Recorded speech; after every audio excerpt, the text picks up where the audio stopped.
안녕하십니까. 서울시 7급 아마 다음 주인가요? 다음 주죠. 다음 주 헌법 이제 간단하게 한번 보겠습니다. 틀리기 쉬운 또 이제 평소에 좀 헷갈리는 부분들 이런 것들을 위주로 이제 오늘 정리를 하는 거예요. 그래서 3시간 만에 끝내겠습니다. 1번은 헌법의 효력이 이제 형식적으로 판단된다. 이렇게 문제가 나왔을 때 약간 당황스러운 질문이 될 수가 있어요. 무슨 말인가 하면 형식적 의미의 헌법 안에 들어오면 내용과 관계없이 법률보다는 상위의 효력이다. 그 말입니다. 그러니까 아무리 중요한 내용도 법률에 있으면 법률의 효력이에요. 그래서 실질적으로 판단하는 게 아니라 형식적으로 판단한다. 그 얘기죠.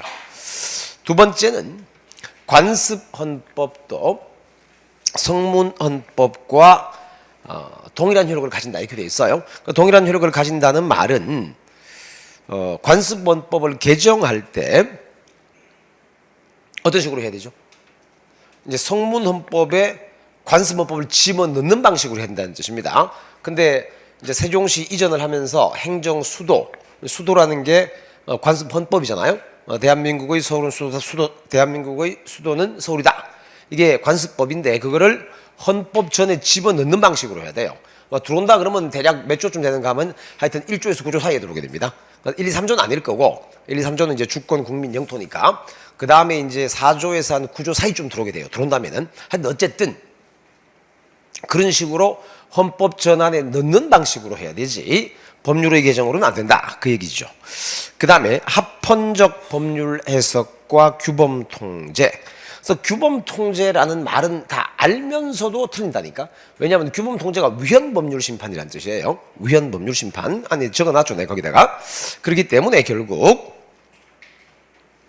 가운데의 내용들은 뭐 읽어보시면 되고 마지막 줄에 이런 말이 나오죠. 합헌적 법률 해석을 하게 되면 규범 통제의 기능이 약화된다. 이런 표현들이 또 의외로 조금 생소할 수 있어요.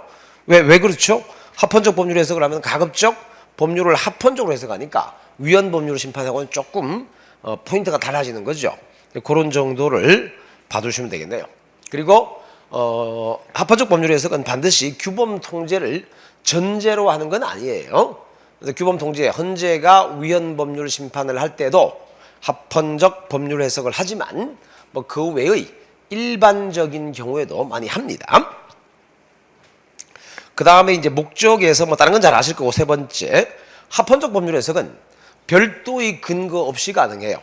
헌법의 최고 규범성만으로도 그 인정이 된다고. 그런데 규범 통제는 그렇지 않습니다. 별도의 명시적 근거가 있어야 됩니다. 그 다음 마지막 질문은 옛날 사시에 나왔던 질문인데 합헌적 법률 해석은 해석 기준이고 규범 통제는 헌법이 심사 기준 또는 저촉 기준이라는 표현을 씁니다. 이게 무슨 말인가 하면은 합헌적 법률 해석을 할 때는 법률에서 헌법을 올려다보면서 심사를 하는 거예요.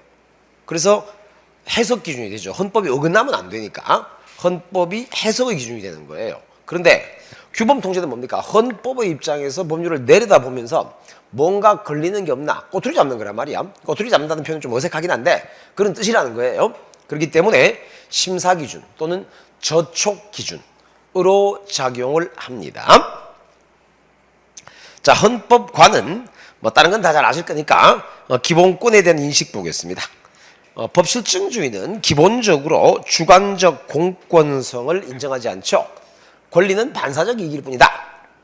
일종의 혜택이다. 이렇게 보는 거죠.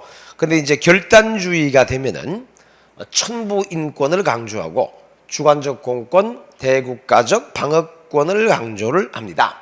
그래서 이제 결단주의에서는 자유권이 진정한 기본권이다. 그렇기 때문에 결단주의는 외국인의 기본권 주체성을 인정하기가 쉬워져요. 그런가 하면 법인의 기본권을 주체성을 인정하기는 어려워지는 그런 논리적 과정이 되는 겁니다. 그리고 통합주의는 드디어 이제 기본권의 이중성을 밝혔죠. 그래서 주관적 공권성은 뭐 알겠는데 기본권의 객관적 가치 질서성 여기서 두 개가 나옵니다. 기본권의 대사인효와 국가의 기본권 보호 의무가 나옵니다. 그죠? 그래서 우리 지금 현재까지 판례 중에서 국가의 기본권 보호 의무를 위반했다고 본 사례는 없어요. 왜냐하면 이 국가의 기본권 보호 의무의 1차적 수범자는 국회입니다. 그래서 국회는 최적의 보호를 내들 의무를 부담하죠. 행위 규범으로 작용합니다. 그런데 헌재가 심사를 할 때 어떻게 됩니까? 통제 규범, 최소한의 보호 조치를 다하였는가만 판단을 하게 됩니다. 그죠? 이제 그런 내용들은 뭐 잘 아실 거예요. 넘어가서. 근데 기출 지문 중에는 이제 이런 게 있죠. 신문사에서 뭐 기자가 취재를 해왔는데 신문사 내부에서 이제 보도를 할 것인가 말 것인가 뭐 이런 문제. 그건 이제 기본권의 대국가적 방어권 문제와는 관계가 없습니다. 기본권의 대사인효의 문제가 된다라는 것은 이미 한번 기출한 적이 있고요. 그 다음에 이제 통치구조에서는 결단주의는 기본권과 통치구조를 이원적 단절 관계로 봅니다. 그렇기 때문에 여기서 이제 배분의 원리가 나오는 거예요. 배분의 원리. 기본권과 통치구조는 다르다. 그래서 같은 것은 같게, 다른 것은 다르게 이렇게 되죠. 그런가 하면 통합주의에서는 기본권과 통치구조를 일원적 교차 관계로 봅니다. 끊임없이 피드백을 주고받는 거죠. 이걸 다르게 말하면 어떻게 표현하는가 하면요. 기본권의 국가 형성적 기능 이렇게 표현하기도 합니다. 그래서 이제 우리 세 가지 헌법관 중에서 기본권의 국가 형성적 기능을 강조하는 것은 통합주의예요. 통합주의. 법실정주의나 결단주의는 기본권의 국가 형성적 기능과는 거리가 있습니다. 그 다음 헌법 제정의 한계. 법실정주의는 헌법 제정의 한계를 부정할 수밖에 없어요. 왜? 헌법은 그냥 주어진 것이니까 어떤 내용이든 따지지 않습니다. 근데 결단주의도 헌법 제정의 한계를 부정하게 되죠. 왜? 새로운 결단을 내리면 되는 거니까. 그래서 이제 최근에 막 개헌 얘기가 많았습니다만은 헌법을 살짝 바꾸면 그건 이제 우리 10차 개헌이 되겠죠. 현재 9차 개헌이니까. 근데 이제 헌법의 틀을 완전히 바꿔버리는, 우리 이제 뭐 더 이상 민주주의 필요 없다, 뭐 이렇게 만약 바꾼다면, 그렇게 되면 이제 10차 개헌이 아니라 새로운 헌법의 제정이 되는 겁니다. 그래서 결단주의에서는 헌법 제정의 한계를 부정하는 거예요. 통합주의는 뭐 근본 가치를 부정할 수 없으므로 헌법 제정의 한계를 당연히 인정하게 돼 있고, 그 다음 지금 이제 워낙 헌법 개정에 관한 논의가 많으니까 헌법 개정은 뭐 조문 같은 건 당연히 여러분 이제 밑에 좀 이따 보면 아시겠지만 이론적으로는 법 실증주의는 모든 규범의 효력이 똑같다고 봅니다. 그걸 헌법 규범의 등가성이라 그래요. 그 모든 조문이 동일하니까 다 바꿀 수 있는 거예요. 헌법 개정 무한개설로 갑니다. 근데 결단주의는 어때요? 이제 헌법과 헌법유를 나누죠. 그래서 이제 결단도 근본 결단과 기타 결단으로 나누어요. 그래서 근본 결단이 헌법이고 기타 결단이 헌법유리니까 헌법유는 헌법을 넘어설 수 없어요. 그런 의미에서 결단주의는 헌법 개정의 한계를 인정을 한다, 이렇게 볼 수 있습니다. 그 다음에 헌법 개정 절차는 그냥 뭐 안 보시고 외워야 되니까 간단히 같이 한번 외워보겠습니다. 헌법 개정은 국회 제적 과반수 또는 대통령의 발의로 제한이 됩니다. 그죠? 근데 우리 헌정사에서 대통령에게 헌법 개정 발안권이 없었던 유일한 시기가 언제였죠? 그게 이제 5차 개헌이라고 했는데 이번 국회 기적에 그게 나왔어요. 자, 이렇게 발안된 거는 대통령이 20일 이상 공고를 합니다. 공고를 하는 이유는 이제 국민적 합의를 도출하기 위함인데, 이 공고 절차 위배된 개헌이 있었죠. 그게 1차 개헌, 발췌 개헌이었고요. 그래서 헌법은 수정 의결을 못하게 되어 있습니다. 법률안은 국회에서 수정 의결을 할 수 있잖아요. 헌법은 수정 의결을 못해요. 왜? 수정 의결을 하게 되면 공고를 새로 해야 됩니다. 공고를. 자, 어쨌든 공고된 날부터 60일 이내에 국회가 의결하되 국회 제적 3분의 2 이상의 찬성을 받아야 되고, 그리고 이제 국회는 기명투표를 하게 되어 있습니다. 그걸로 끝나지 않죠. 그 다음에 어떻게 합니까? 국회 의결 이후 30일 이내에 국민투표에 붙여서 국회의원 선거권자 과반수의 투표와 투표자 과반수의 찬성이 있으면 헌법 개정안은 확정이 되게 되어 있습니다. 대통령은 즉시 공포를 해야 되겠죠. 또 헌정사에서 의결 정족수 위배는 2차 개헌, 4.4 오입 개헌 이런 건 잘 아실 거고, 또 헌법 개정이 이원화되었던 적이 있었어요. 그게 언제더라? 7차 개헌. 7차 개헌에서 대통령이 제안한 거는 국회 의결을 거치지 않고 바로 국민투표로 가고, 국회가 제안한 거는 국회 의결을 거친 이후에 국민투표가 아니라 통일주체 국민회의의 의결을 거치도록 하는 건 이원화된 절차가 있었다라는 것도 시험에 나온 적이 있습니다. 국가긴급관. 우선 발동 상황을 먼저 알아야 되죠. 그래서 이제 계엄 선포는 언제 하죠? 계엄 선포는 전시 사변 때 하고, 긴급 명령권은 중대한 교전 상태, 긴급 재정경제명령 처분은 내무외환, 천재지변, 기타 재정경제상의 중대한 위기에 하게 되어 있습니다. 효력에서는요, 긴급명령이 법률의 효력을 가져요.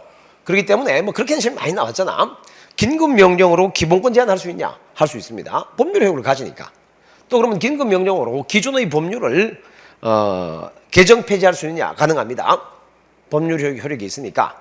그럼 또 국회는 긴급명령 등을 수정 승인할 수 있느냐? 가능하다고 봅니다. 물론 이거는 판례는 없어요. 학설상 가능하다고 봅니다. 수정 승인이 안 되는 거죠. 조약 같은 거. 이런 건 수정 승인이 안 되겠죠.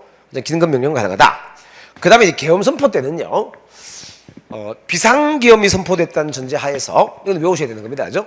영장제도, 언론, 출판, 집회, 결의사의 자유, 정부나 법원의 권한에 대해서 특별한 조치를 할 수 있다. 이렇게 되어 있습니다. 근데 이걸 말을 살짝 바꾸면 이렇게 합니다. 비상계엄 시에 기본권에 대한 특별한 조치를 할 수 있다, 없다? 할 수 있답니다. 그렇잖아요. 이 기본권에 대한 특별한 조치를 하는 거잖아요. 그리고 또 경비계엄 때는 안 됩니다. 이게 비상계엄 때면 됩니다. 그리고 계엄법이 두 가지가 더 있어요. 뭐가 있느냐 하면 단체 행동과 거주 이전의 자유에 대해서 특별한 조치를 할 수 있도록 그렇게 되어 있죠. 그 다음에 시험 제일 많이 나오는 건 이제 국회와의 관계예요. 국회의 집회가 불가능할 때 하는 것은 뭐죠? 긴급명령. 국회의 집회를 기다릴 여유가 없을 때 하는 것은 긴급 재정경제명령입니다. 계엄은 국회와는 관계가 없고요.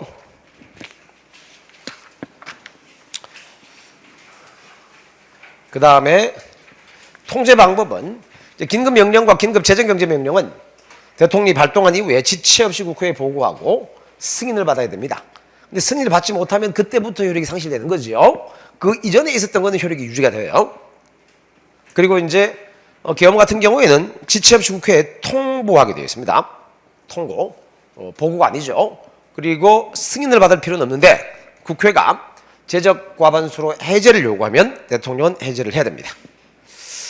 목적에서 이제 틀리기 쉬운데 긴급명령 등은 현존 질서를 유지하기 위한 소극적 목적으로 할 수 있습니다.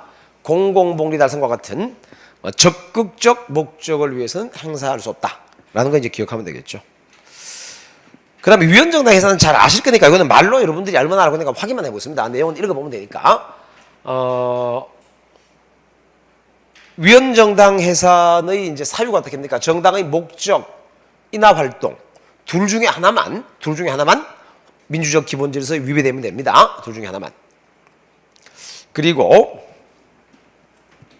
국회의원직 상실 여부에 대해서는 명문의 규정은 없었습니다만 지역구든 비례대표든 의원직 상실 판결을 했죠. 근데 여기서 의원직 상실 판결을 하게 되는 이론적 배경이 뭔가 하면은 국민대표성을 강조하는 거예요? 국민대표성을 후퇴시키는 거예요? 후퇴시키는 겁니다. 요 표현 알아두셔야 되죠. 다른 말로 하면 자유위임이라고 해도 똑같아요. 자유위임을 강조하는 게 아닙니다. 자유위임을 후퇴시키는 거예요. 그렇게 해서 의원직 상실 결정을 했고, 다만 이제 이 지역구, 지방의원 있잖아요. 지방의원의 의원직 상실 여부에 대해서는 헌재가 판단을 하질 않았습니다. 판단을. 그거 알아두셔야 되고. 그 다음에 이제 저 뒤에 가면 나오겠습니다만, 위헌정당 해산 심판에 대해서 재심이 가능하나요? 가능은 합니다. 근데 재심 신청이 들어갔는데 각하시켰죠? 왜? 재심 사유가 인정이 안 된 거예요. 재심이 불가능한 건 아니에요. 재심은 가능하지만 재심 사유가 인정되지 않았다. 이렇게 본 사례입니다.